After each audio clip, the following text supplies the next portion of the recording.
as we use our waterstones, eventually they're going to dish out a little bit, so we need to flatten them on a lapping plate or some sort of flattening stone.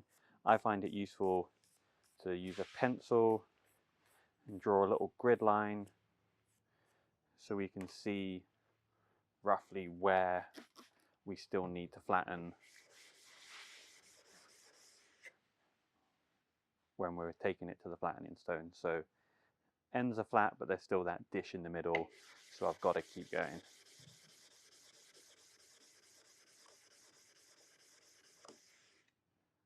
And there we are, nice and flat now. Back to sharpening.